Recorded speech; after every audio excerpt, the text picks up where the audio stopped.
This is a chapter review for Vinland Saga 197, Thousand Year Voyage, Part 6. So last chapter we left off on a brutal cliffhanger right after the attack of Misek Pig'w and Ivar's defense, and we were left very uncertain about what the immediate consequences would be. And this chapter picks up immediately afterwards. Although at the end of the last video, I talked about how I would expect things to go, I felt that this would certainly be the beginning of the end for the Vinland settlement, but I did not anticipate that this incident would immediately break out into fighting. I felt that it would be a little too cheap to have this first moment of violence immediately spiral into a battle, considering how many points of tension between the two groups haven't been fully explored yet. The rats, the milk, alcohol, all of those things. They've been introduced, they've been hinted at, they've been just constantly teased as ways misunderstandings could happen.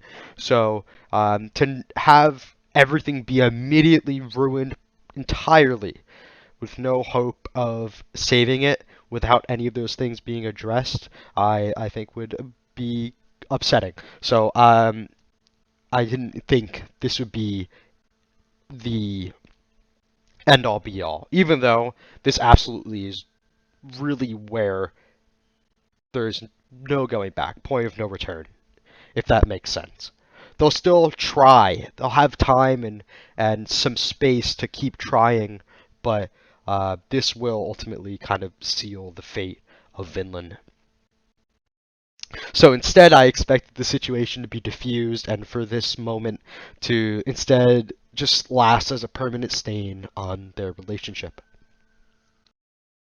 I also thought there might be some initial chaos here that would have to be diffused by Thorfinn and also Misqe'g as the bridge between the Lunu and the Norse. She would be sort of responsible for trying to communicate to both her people and communicate the like reactions of her people back to the Norse. So she's kind of really in a tough spot as the in between these two groups, and I expected a big test for her this chapter. Um, I was also hoping to see Polmuk and Gippy also kind of take control of the situation, try to diffuse things more on the news side. Um, I also consider that if Ivar continued his defense, as he would call it, then Thorfinn may need to disarm him. Because ultimately, even if Thorfinn doesn't disarm him here and physically stop him, Thorfinn can no longer leave Ivar unchecked. He's let him kind of do his own thing and remained sort of agreeable for far too long, and it's gotten to the point where Ivar is making decisions for himself without, you know, addressing his leader, without acknowledging Thorfinn as the leader. He's doing what he thinks should be done only. And if Thorfinn wants to sort of stay in control, he needs to take charge. But with that being said, let's start with this chapter. 197, Thousand Year Voyage, Part 6. All new blood is spilled in Vinland. And we have a beautiful cover page here with Misek's hand on the ground. Freshly severed from his arm. But let's get started. So Thorfinn immediately, and I love this, Thorfinn immediately takes his belt off to wrap around Misek's arm. I was so happy to see this when I started the chapter. I was immediately like, perfect. We're not immediately losing control. Thorfinn is getting to action immediately. And that's what needs to happen. Because if Thorfinn lets things proceed and doesn't take action and lets, like it says here, the confusion spread more and more, then that's when everything goes to shit. So thankfully Thorfinn immediately takes action, takes off his belt, and does whatever he can to help. He's not even thinking about, like, what's the first option, first resort, whatever. This is just like, Thorfinn knows he needs to help this guy. It has nothing to do with, like, I'm gonna, like, look helpful, I'm going to try to save this situation in the sense where like my image is saved. He only genuinely cares about treating this wound, and I respect him for it, because if he remained stunned, this would just only get worse.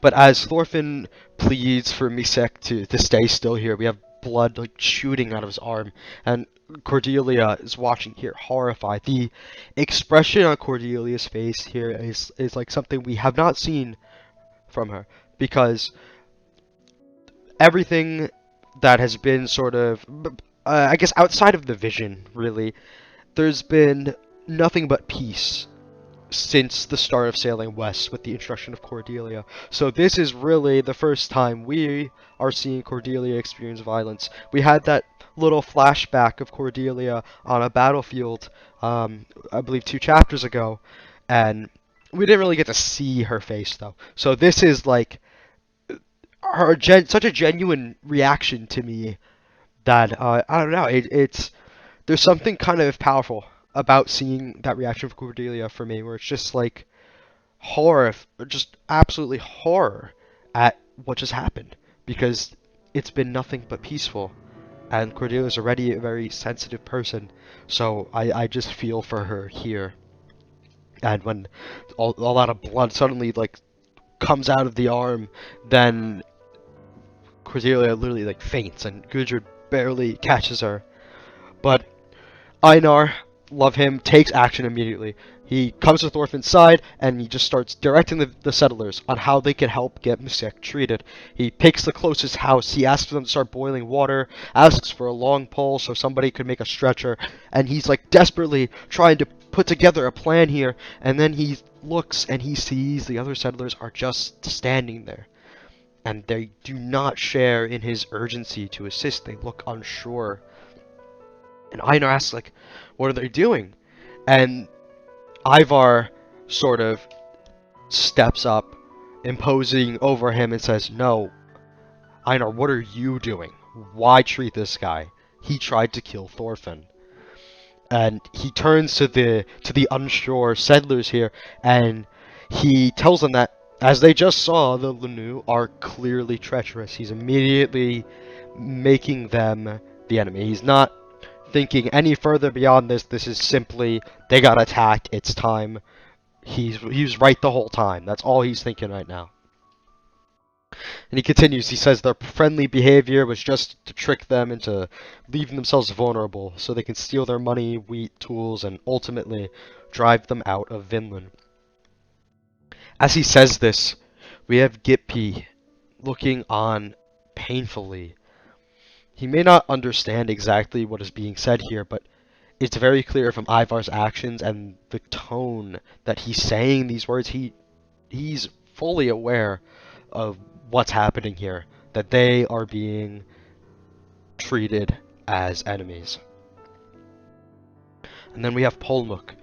Polmuk picks up Misek's hand from the ground.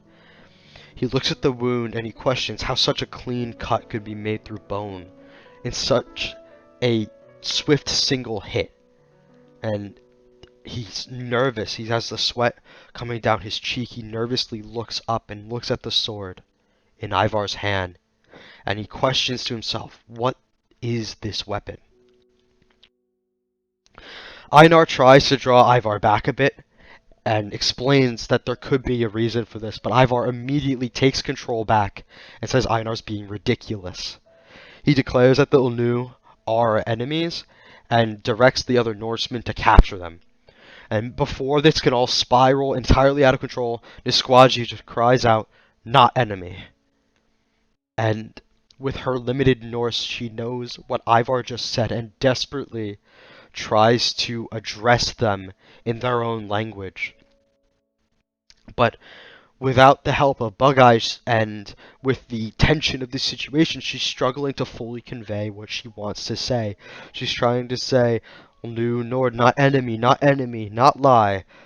And then she goes on to talk about the vision. She says, saw bad, I will try to pronounce this, Pig'w, and continues to say, me and Misek Pig'w saw Pig'w, not good Pig'w.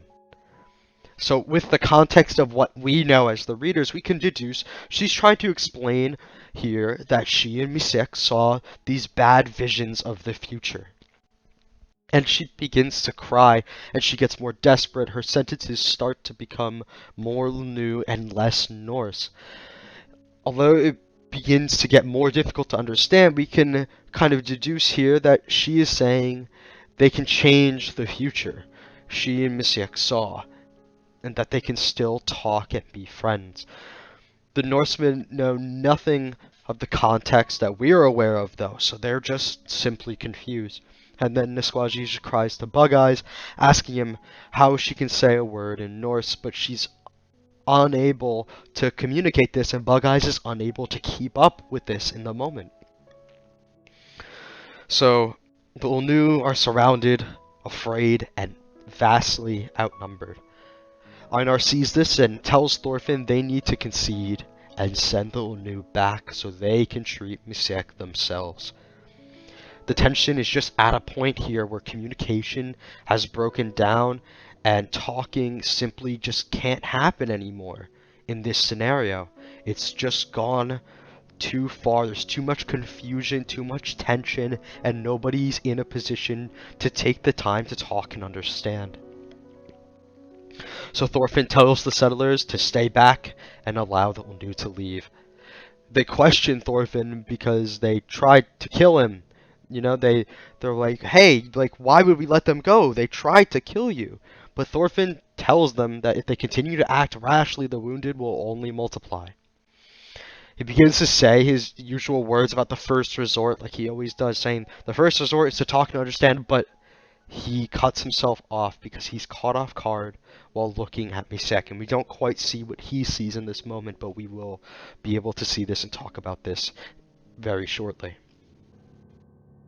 But on the next page, Thorfinn painfully watches the Lunu walk away through the tree line, with tree stumps on either side of them, reminding them of the Norsemen's ever-expanding invasion of their lands. They quite literally are walking through the remains of what was once their sacred forest, and it almost rubs in the fact that they've been hurt here, and this symbol of their pain surrounds them as they walk away.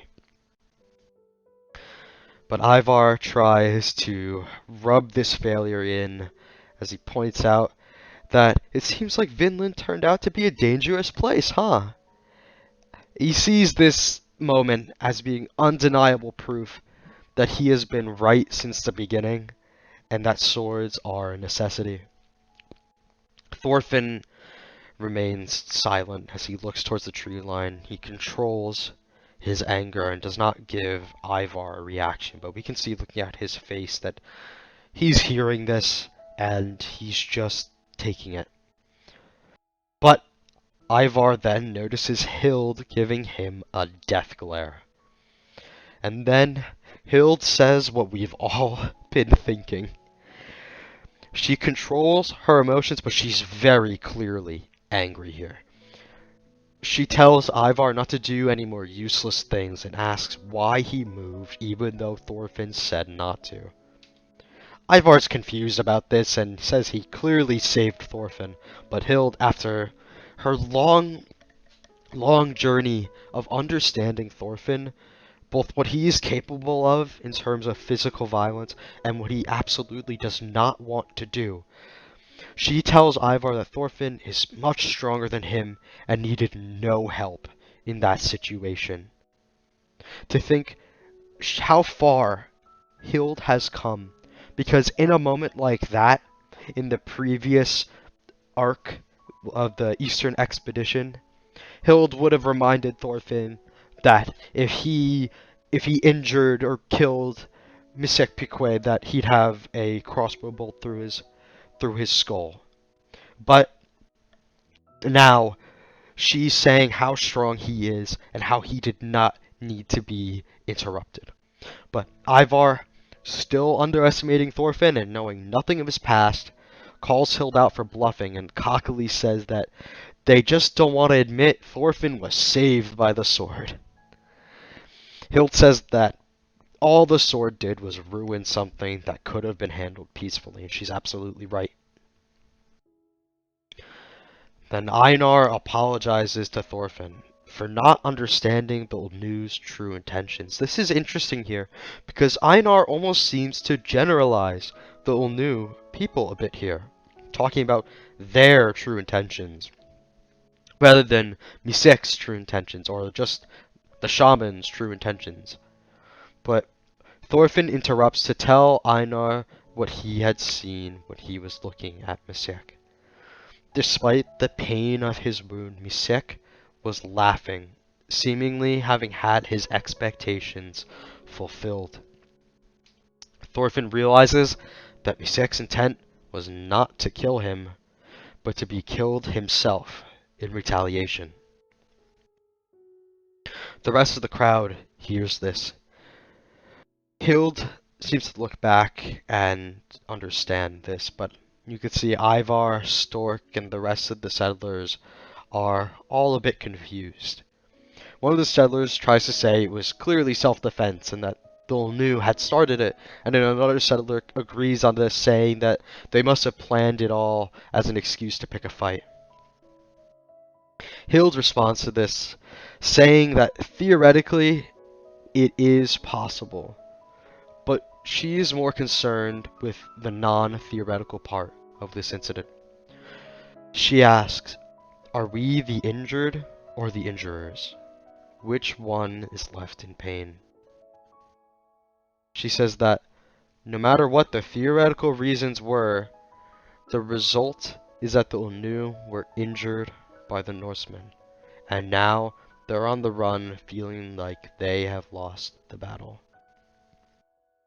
She concludes that if Misek truly chose to inflict pain on his own people, then he's a fierce one. So, let's get into the analysis here. Very heavy chapter, but this chapter perfectly followed up on ideas from multiple chapters leading up to the attack here. Despite trying to salvage the situation and treat Misek here at the beginning, the Norsemen have just had their fears confirmed, and they will not comply with trying to save him and treat him. And then Ivar digs his grip deeper into this and takes full command of the Norsemen, telling them what they need to do, that the Lunu are their enemies and they need to capture them. And then Pomluk, who has shown himself to be one of the most positive pro-Norse members of the Gippi tribe, has now been driven back into fear by the display of power he witnessed from the sword.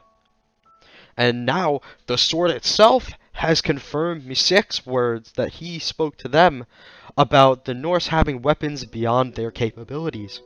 And although this is far from what Misek saw in the vision, with seeing guns and bombs and nuclear explosions, they've been given example before whereas before they themselves couldn't understand it because they couldn't see it, but now they can see that they have a weapon beyond their capabilities, and this is something they can see and understand.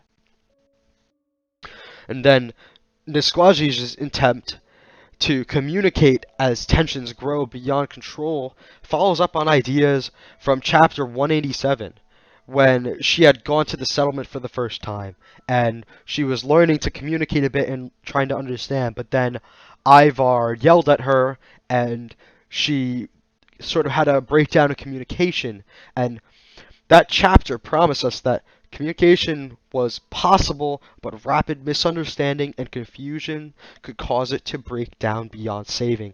And that is exactly what happened here, but thankfully, she was still able to cause enough confusion to sort of interrupt Ivar and what he was trying to direct.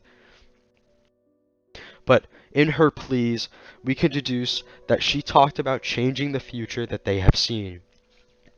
And this follows up on the idea of the visions of the ritual, being preventable prophecies rather than events that are guaranteed to take place. Based on how Misek has taken action against the vision and how Polmuk also said that they would try to keep the vision from coming to pass, we can see that culturally, the Lunu believe that these prophecies can be changed, that actions can be taken against the visions that they have seen. And this whole idea of prophecies calls back to chapter 190, where Thorfinn talked to Vargar about the Norns and Ragnarok, and he encouraged him not to live in fear of these inevitable prophecies when they don't know what the future will be. And then this all comes full circle back to ideas from the prologue, like Ragnarok and the Last Judgment, as well as the inevitable historical end of this story. And then this inevitability of what we know will come for Thorfinn juxtaposed against our ability to learn from this as we move towards our entirely unknown future is the core of what Thousand-Year Voyage means. It means the voyage of these ideas to the reader, to us, 1,000 years after this story has taken place. 1,000 years after it could not be done.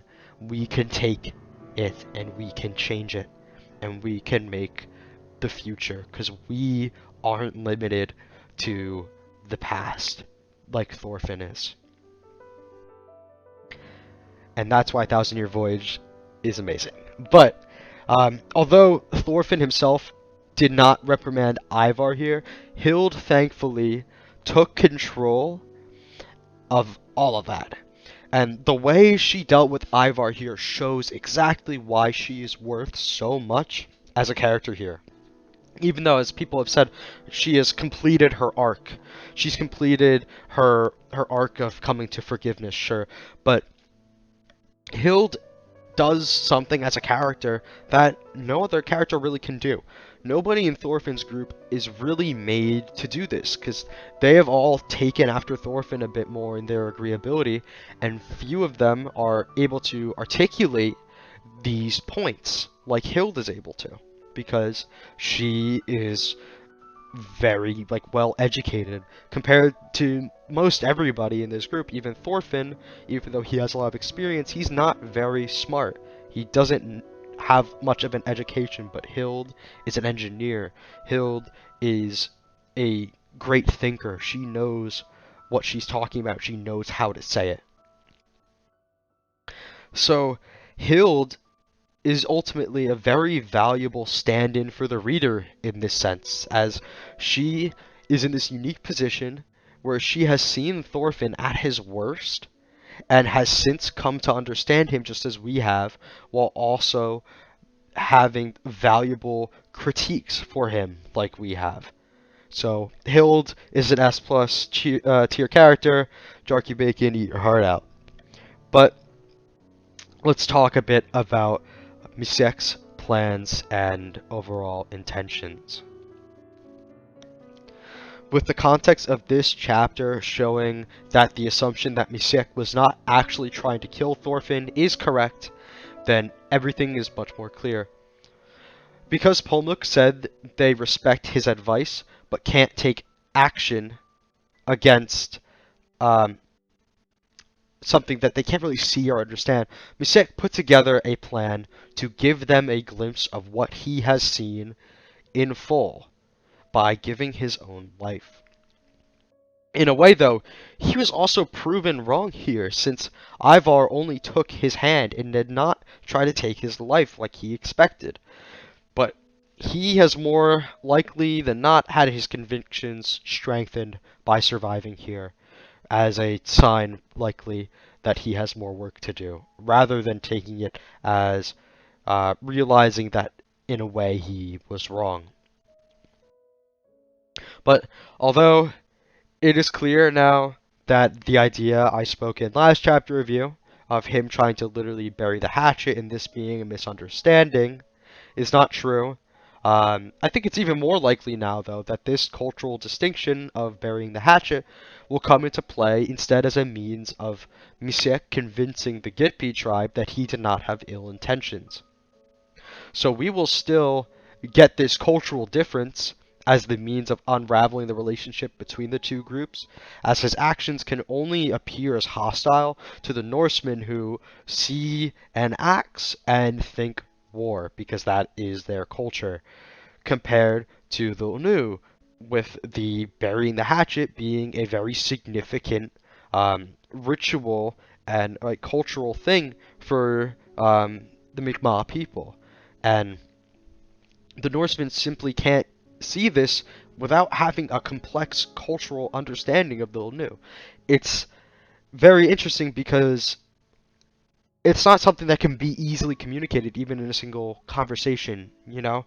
This is something that requires a cultural understanding and a relearning of what an axe means. What do you think when you see an axe? It's a very complex, um, I guess, point of tension and distinction between these two cultures, and that's exactly the kind of thing this arc needs to focus on. But all of this cements Misek as the scariest man that Yukimura alluded to in chapter 182. I think it was pretty clear to everyone at this point, even in the previous chapters, that the scariest man is Misek, but let's break it down a little bit. He's a man who hates war so much and fears it so much that he actively tries to instigate it as a means of preventing it from occurring on a greater scale. So just like Canute, he believes that what he's doing is the only way and sees this conflict as a means to the justified end of saving people from future suffering that he has seen. And as Hild says at the end of this chapter, he is willing to inflict pain on his own people in order to reach his end goal of saving them. And that's what makes him the scariest man. Somebody who will let this fear cause them to wage the war that they are afraid of. So, let's get into my overall thoughts on the chapter as we wrap this up.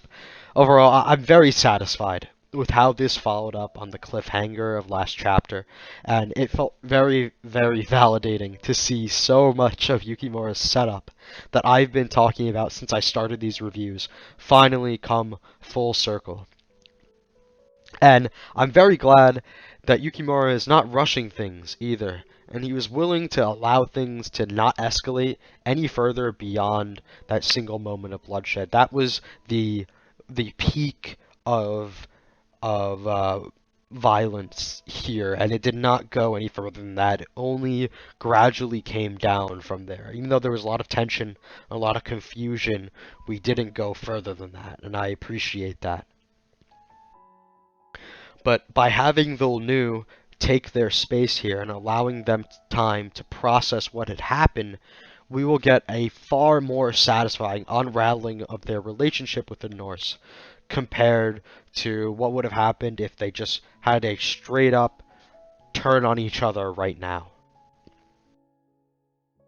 And with this, we will have a chance to see divisions spread further within both sides, and there will be more time to see the looming threats that we've talked about get followed up on. And now, those little things like the rats spreading disease can now be all blown out of proportion. Obviously, disease is a big problem, and it will have a huge impact on the Lunu and in history and in the story, but they will start to see these things as more evidence of the Norse attacking them, the Norse being their enemies, rather than a problem that they may need help solving. From the Norse side of things, Thorfinn will have to take action to get Ivar under control so he does not lose control of the whole settlement. And then, from the Lunu side of things, Nisqually will have to decide if she will turn on Misek, as she is the only one of the Lunu who saw and heard the full attack as it was happening. She heard what Misek was saying. She understands what Misek is doing. So she has to decide, will she try to support the Gitpi tribe, or will she try to support Misek? And she's been more or less Misek's apprentice. She's still very close to the Gitpi tribe, but Misek is ultimately like her mentor. So this will be a huge decision for her. But no matter what happens with both of these internal conflicts, it is clear that the effects of this moment will run far too deep for either side to mentally break from what happened. And then the line at the end of the chapter, a world without weapons is still far away, plays on the ideas of thousand-year voyage, like I've been saying. The idea that a world without weapons may not be possible for Thorfinn, and it will not be possible for Thorfinn. But for us, 1,000 years in the future, maybe we can learn these lessons and make that future happen. But let's get into next chapter predictions. The next issue tagline here at the end of the chapter says that our knight's village will be divided over Ivar's actions. So Thorfinn will likely have to explain himself in his past, I think. As him keeping that past a secret and keeping his kind of abilities as a warrior a secret ultimately contributed to Ivar thinking that he needed to defend him. And we understand why Thorfinn hasn't openly talked about this. He values honest and open communication above all. He does not want force to even be a matter in Vinland. If people start listening to him because he's the strongest, that's not the way he wants to approach this. So we understand him, but this is ultimately a flaw that leads to things going wrong. Thorfinn is not perfect, but he needs to address this. Because Ivar needs to be put in his place. Because if Thorfinn does not take action now against Ivar for breaking the no swords rule and then using the sword when he was told to stay still, then he's going to lose all control as a leader.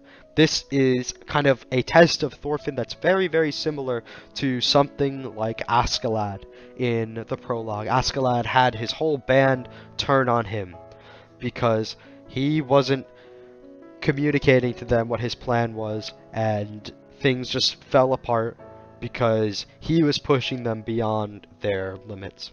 And now Thorfinn is in a very similar position of leadership. He's not leading a band of warriors, though.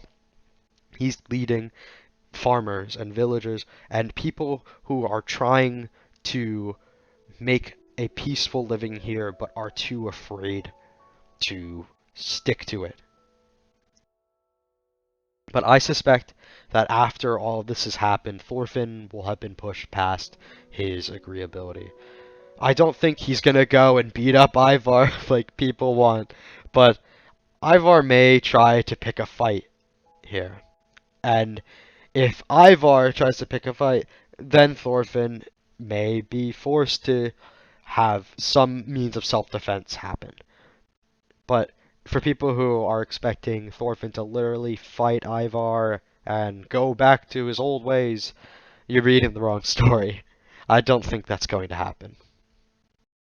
I can see why readers want this to happen, because Ivar has been built up to be cocky, to underestimate Thorfinn, and to fuck everything up.